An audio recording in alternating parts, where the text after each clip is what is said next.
Et ce matin, nous allons surtout faire une méditation d'abord sur le mystère de l'Église à partir donc du texte de Joseph Ratzinger, donc sur le mystère de l'unicité et de l'unité de l'Église. J'essaierai de l'actualiser et de le présenter d'une façon assez très simple et très accessible.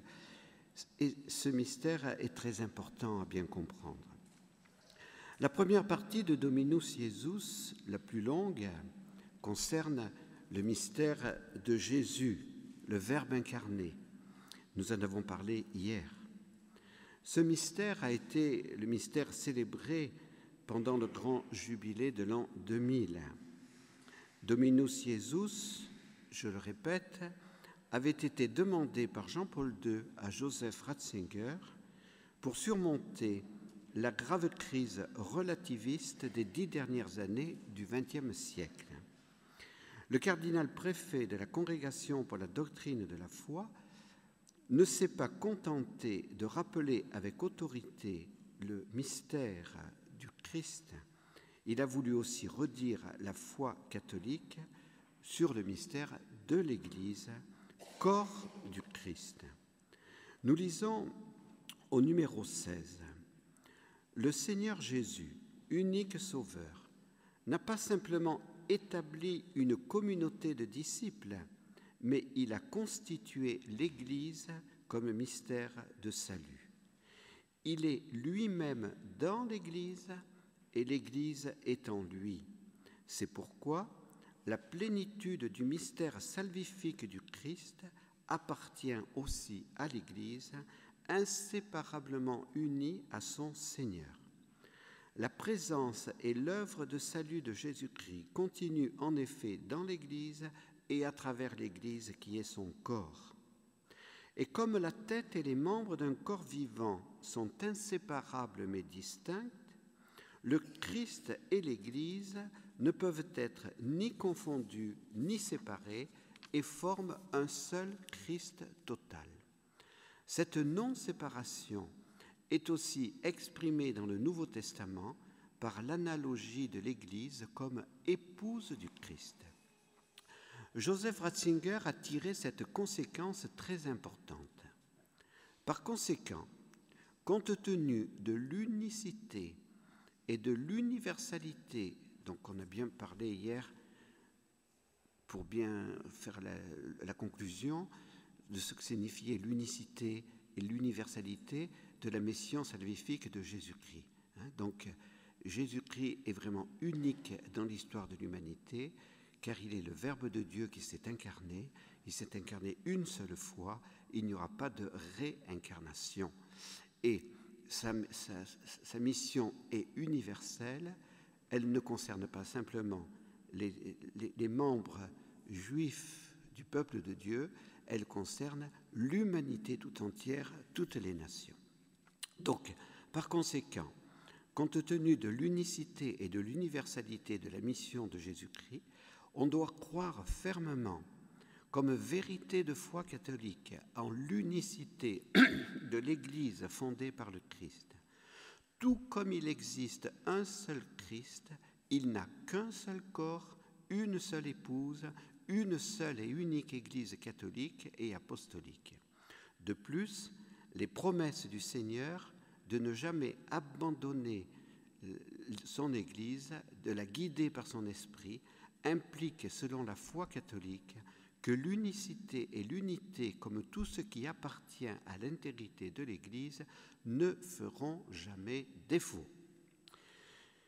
Il est toujours difficile de présenter le mystère de l'Église. Je vous invite à approfondir, après cette session, les enseignements lumineux de Benoît XVI. Il a vraiment été un grand théologien de l'Église, dans son mystère féminin, d'épouse de l'époux qu'est Jésus.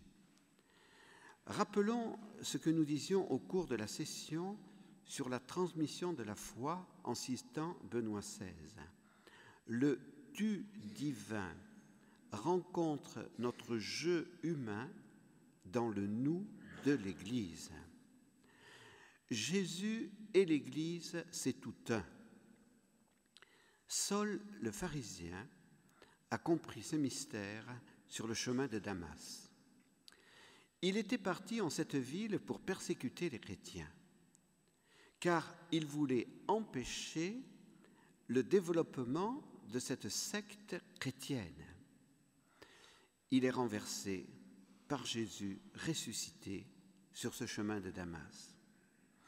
Et Jésus lui dit, « Saul, Saul, pourquoi me persécutes-tu » Saul, de fait, ne persécutait pas Jésus, mais ses disciples.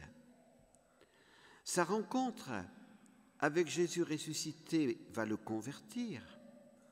Et cette rencontre va lui faire comprendre que l'Église est le corps du Christ. Car en persécutant un chrétien, on persécute Jésus lui-même. Émerveillons-nous devant ce mystère et comprenons ce qu'enseigne Dominus Iesus. Proclamer l'unicité de l'Église n'est pas faire un acte intolérant, mais c'est reconnaître cette réalité qui se fonde dans le mystère de l'incarnation. La division des Églises, elle nuit gravement à la foi en l'unicité de l'Église. Si Jésus n'a fondé qu'une seule Église sainte, catholique et apostolique, pourquoi existe-t-il aujourd'hui plusieurs églises ? Dominus Iesus affirme dans le numéro 16 que les fidèles sont tenus de professer qu'il existe une continuité historique fondée sur la succession apostolique entre l'Église instituée par le Christ et l'Église catholique. C'est là l'unique Église du Christ que notre Sauveur, après sa résurrection, remit à Pierre pour qu'il en soit le pasteur, qui lui confia à lui et aux autres apôtres pour la répandre et la diriger, dont il a fait pour toujours la colonne et le fondement de la vérité. Cette Église, comme société constituée et organisée en ce monde, c'est dans l'Église catholique qu'elle subsiste, gouvernée par le successeur de Pierre et les évêques qui sont en communion avec lui. Par l'expression subsistit in, donc subsiste, le Concile Vatican II a voulu affirmer deux affirmations doctrinales. D'une part, malgré les divisions entre chrétiens, l'Église du Christ continue à exister en plénitude dans la seule Église catholique. C'est-à-dire, quand on dit en plénitude, ça veut dire avec tous ses moyens de salut.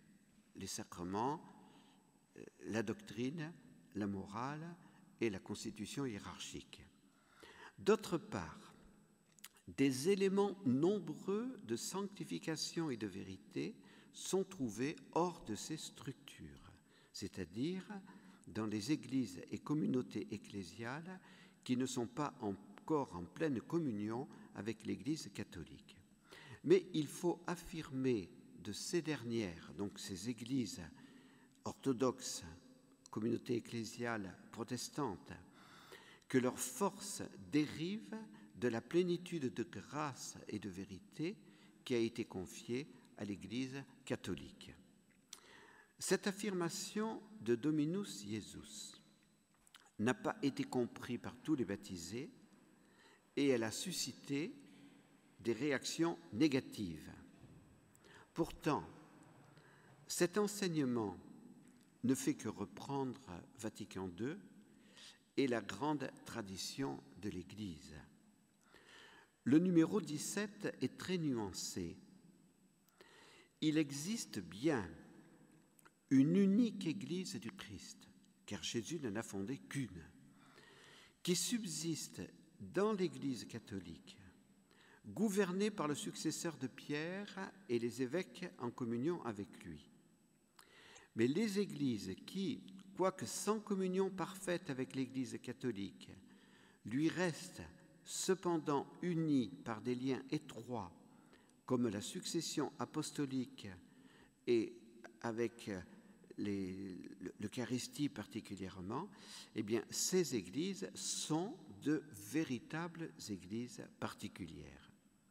Par conséquent, l'Église du Christ est présente et agissante dans ces églises, malgré l'absence de la pleine communion avec l'Église catholique, provoquée par la non-acceptation de la doctrine catholique du primat que l'évêque de Rome, d'une façon objective, possède et exerce sur toute l'Église conformément à la volonté divine. Alors, comprenons bien. L'Église fondée par Jésus, existe-t-elle aujourd'hui sur la terre, oui ou non? Certains diront, elle n'existe pas sur la terre, car elle se retrouvera simplement qu'à la fin des temps, puisque maintenant il y a toutes les divisions des églises. Donc l'Église de Jésus, nous ne pouvons pas la retrouver. Donc le Concile Vatican II a dit, si, elle subsiste dans l'Église catholique. Mais en utilisant le mot « subsister », le Concile Vatican II a mis une nuance. Il n'a pas voulu dire « est », c'est-à-dire l'Église fondée par Jésus, c'est l'Église catholique, et donc les autres ne sont pas l'Église. Mais le Concile a dit « elle subsiste », ça veut dire voilà, tous les moyens de salut donnés par Jésus à son Église, nous les retrouvons dans l'Église catholique, mais nous retrouvons beaucoup de ces moyens de salut dans les autres églises qui, par le fait même, doivent se retrouver en communion avec l'Église catholique. Donc, cette grâce-là nous oblige à l'œcuménisme, car Jésus n'a voulu qu'une seule Église. Et donc, il y a la division qui est un fait historique. Depuis plus de 1000 ans, nos églises sont divisées. Voilà. Mais nous avons la continuité historique. Parce que s'il n'y avait pas cette continuité historique, l'Église de Jésus n'existerait plus aujourd'hui. Ce n'est pas pensable. Jésus a dit, les portes de l'enfer ne l'emporteront pas contre elle. Vous voyez, c'est complexe. Il faut être nuancé. Ce n'est pas du tout ou du rien. Mais la vérité nous oblige à dire que Jésus a dit, tu es Pierre, et sur cette pierre je bâtirai mon Église. Et donc le primat de Pierre est absolument fondamental pour l'Église. Mais il n'y a pas que le primat de Pierre.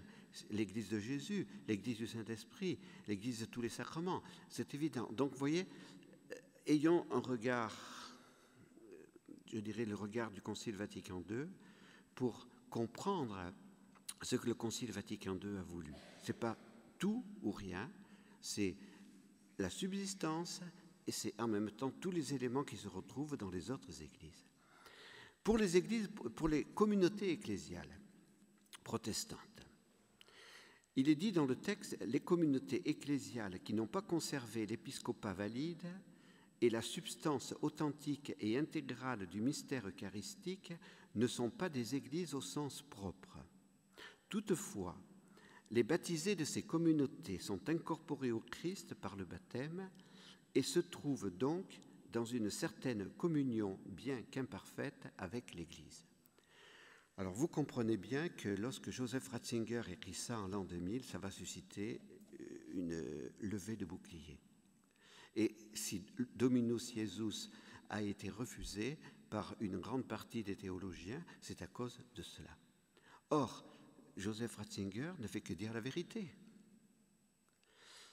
Admirons son esprit nuancé et courageux, qui ne peut pas et ne veut pas être infidèle à la vérité. Il est très important d'affirmer la continuité historique et la subsistance de l'Église, malgré tous les péchés des baptisés tout au long de son histoire. La subsistance de l'unique Église de Jésus dans l'Église catholique est vraiment un grand don de Dieu, le Père, de l'Esprit Saint et de Jésus. Et cette subsistance ne pouvait pas se faire sans le ministère ecclésial, sans le sacrement de l'épiscopat. Et c'est pour ça que les églises protestantes sont privées du sacrement de l'épiscopat. Elles n'ont pas la succession apostolique. Et en même temps, elles ont beaucoup d'éléments qui appartiennent à l'Église. Donc, on ne peut pas les appeler Église au sens propre parce qu'il leur manque l'évêque, avec la succession apostolique. L'enfer s'est déchaîné et se déchaîne contre l'Église, mais il ne peut pas la détruire. J'ai encore fait l'expérience de la grâce du ministère de Pierre la semaine dernière à Rome. Tu es Pierre, et sur cette pierre je bâtirai mon Église. Les portes de l'enfer ne l'emporteront pas contre elle. Matthieu 16, 16. Les jeunes religieux et séminaristes ont accueilli notre pape François avec le même enthousiasme que nous manifestions en accueillant Jean-Paul II puis Benoît XVI. Je me souviens très bien de la première fois où j'ai eu la joie de voir de près la personne du pape. C'était en juin 1975, j'avais 24 ans. J'ai été impressionné de voir de si près Paul VI, Pierre en notre temps, le rocher, le vicaire du Christ. Cette même impression, les 6000 séminaristes et novices l'ont ressentie de la même manière samedi dernier. Jésus dit aujourd'hui à notre pape François, « Tu es Pierre ». Comprenons aussi l'importance de la dévotion aux trois blancheurs, donc Jésus Eucharistie, la Vierge Marie et Pierre. Pour être dans la pleine communion avec l'Église fondée par Jésus, il est nécessaire d'avoir cette dévotion à Jésus Eucharistie, la Vierge Marie et le successeur de Pierre. S'il me manque une de ces trois blancheurs, je ne suis pas en pleine communion avec l'Église de Jésus. Il faudrait que la fraternité Saint-Pédis réfléchisse à cela sérieusement. Car on ne peut pas dire « j'obéis à la papauté ». La papauté, elle n'existe pas. Celui qui existe, c'est le pape en notre temps. Aujourd'hui, je n'ai pas à obéir à Benoît XVI, mais au pape François. Et Benoît XVI lui-même obéit au pape François. Vous voyez, donc, c'est ça le problème de la fraternité Saint-Pédis. Il faut obéir à celui qui est Pierre en notre temps. Joseph Ratzinger aime ses frères protestants. Et c'est pour cela que je ne comprends pas pourquoi on peut dire tout le courant progressiste a rejeté Dominus Iesus. Parce que si quelqu'un aime vraiment ses frères protestants, c'est Joseph Ratzinger.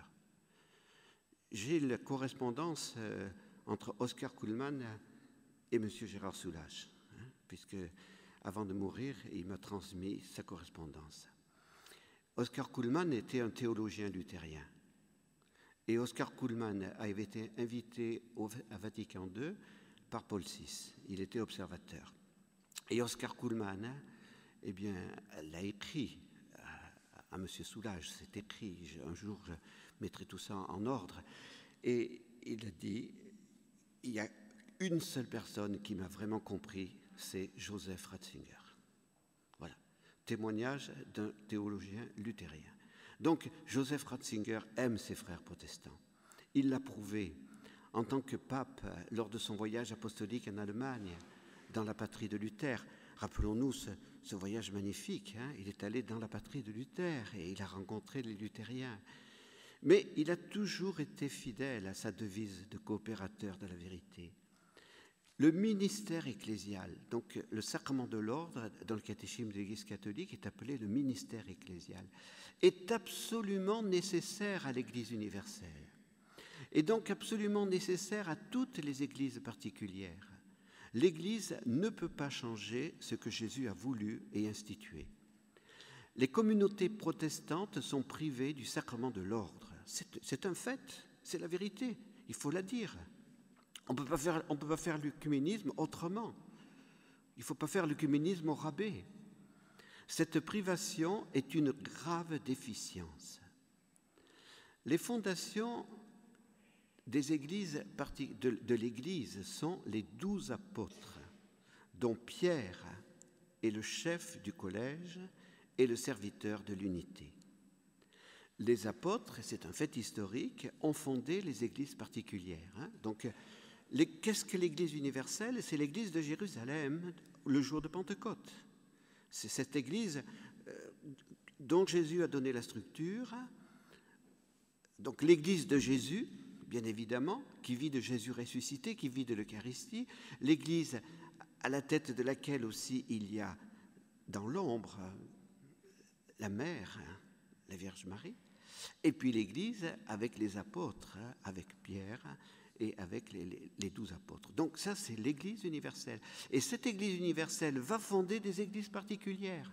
Et donc, qu'est-ce qu'une église particulière? C'est une église fondée par un apôtre. À la tête de cette église, il y a un apôtre. Et les apôtres vont ordonner des épiscopes. Et c'est ça qui va se faire, la succession apostolique, par cette ordination épiscopale. Donc, ils vont ordonner des épiscopes qu'on appellera aujourd'hui évêques. Alors, dans l'Ancien Testament, épiscope, presbytéroi, c'était équivalent, les anciens ou les épiscopes. Ensuite, on a distingué entre prêtre et évêque. Et donc, c'est l'évêque qui est le successeur des apôtres et qui continue par la succession apostolique à transmettre le sacrement de l'épiscopat et qui fait qu'il y a une continuité historique et que nous avons bien aujourd'hui l'Église de Jésus telle qu'elle a été voulue dans sa structure. Voilà. Et donc c'est parce qu'il manque dans les églises protestantes cet épiscopat, cette succession apostolique, eh bien que ces églises ne peuvent pas être appelées au sens propre, église particulière, mais sont appelées communauté ecclésiale. Chaque évêque, dans son église, est vicaire du Christ. Chaque évêque représente dans le sens de rendre présent, le mot est fort, rendre présent, Jésus, l'époux de l'Église.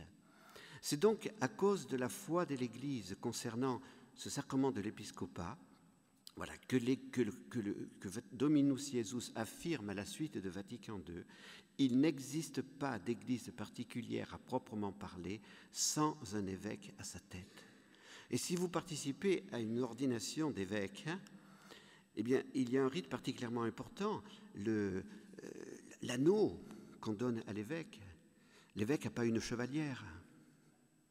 Qu'est-ce que c'est cet anneau? Ça représente l'époux.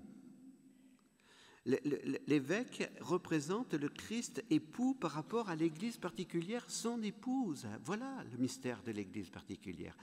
Une église particulière, ce n'est pas une conférence épiscopale. Une conférence épiscopale, bien sûr, elle a sa valeur. Mais ce qui fait l'église particulière, c'est l'évêque diocésain. Voilà. Donc ça c'est très très important pour le comprendre à fond. La succession apostolique par le sacrement de l'épiscopat permet la continuité historique entre l'Église de Jésus et l'Église universelle qui subsiste aujourd'hui dans l'Église catholique et dont de nombreux éléments se trouvent dans les autres églises. Comprenons mieux l'importance du sacrement de l'ordre, ministère ecclésial qui fait vivre l'Église. Et n'oublions pas l'adage des pères, l'Église fait l'Eucharistie, l'Eucharistie fait l'Église. Sans le ministère ecclésial, nous n'avons plus d'Eucharistie. Il faut souligner cependant que nous ne considérons pas que nos frères protestants sont hors de l'Église. Ils sont en communion imparfaite avec l'Église, mais ils sont bien en communion réelle avec nous, parce qu'ils sont nos frères, ils ont reçu le baptême, ils sont intégrés dans le corps du Christ. Donc, comprenons la nécessité et l'urgence de l'œcuménisme pour que l'Église une, sainte, catholique et apostolique puisse remplir pleinement sa mission afin que le monde croie. Elle doit donc retrouver son unité, ut sint unum. La conclusion de ce 4e chapitre permet de demeurer dans le réalisme de l'espérance. Aussi n'est-il pas permis aux fidèles d'imaginer que l'Église du Christ soit simplement un ensemble, divisé certes, mais conservant encore quelque unité d'églises et de communautés ecclésiales. et ils n'ont pas le droit de tenir que cette Église du Christ ne subsiste plus nulle part aujourd'hui, de sorte qu'il faille la tenir seulement pour une fin à rechercher par toutes les Églises en commun. En effet, les éléments de cette Église déjà donnée existent, unis dans toute leur plénitude, dans l'Église catholique, et sans cette plénitude, dans les autres communautés. En conséquence, ces Églises et communautés séparées, bien que nous les croyions souffrir de déficiences, ne sont nullement dépourvues de signification et de valeur dans le mystère du salut. L'Esprit du Christ, en effet, ne refuse pas de se servir d'elles comme de moyens de salut dont la force dérive de la plénitude de grâce et de vérité qui a été confiée à l'Église catholique. Dominus Iesus affirme que l'Église de Jésus subsiste aujourd'hui en notre monde et en notre temps avec la plénitude de ses moyens de salut, donc les 12 articles du Credo, les 7 sacrements, la morale, la hiérarchie, collège des évêques avec le pape, qui succède au collège des apôtres avec Pierre. Redisons-le encore, les autres églises et communautés ecclésiales ne sont pas hors de l'Église. Elles sont en communion imparfaite avec l'Église universelle, mais Jésus se sert d'elles en vue du salut. Je suis en admiration devant un évangélique anglais. Il s'appelle Roger Bellis. Il était venu s'installer en Ardèche pour évangéliser. Il est à présent retourné en Angleterre. Cet évangélique était venu me rencontrer afin que j'aille donner les sacrements à son voisin, catholique non pratiquant, qui, m'avait-il dit, a vraiment besoin de se réconcilier avec son Église catholique, afin qu'il meure dans la paix de Dieu. Cet homme vit vraiment de Jésus. Il se nourrit chaque jour de l'Évangile. Et chaque semaine, il est présent sur les marchés pour faire connaître Jésus et son Évangile. Émerveillons-nous devant l'action du Saint-Esprit, qui, malgré nos péchés, malgré nos divisions, permet à l'Église de Jésus, qui subsiste en notre monde, dans sa continuité historique, de réaliser sa mission, d'unir les hommes à Dieu et d'unir les hommes entre eux. Le manque d'unité entre les chrétiens, disait encore Joseph Ratzinger, est certes une blessure pour l'Église, non pas comme privation de son unité, mais en tant qu'obstacle pour la réalisation pleine de son universalité dans l'histoire.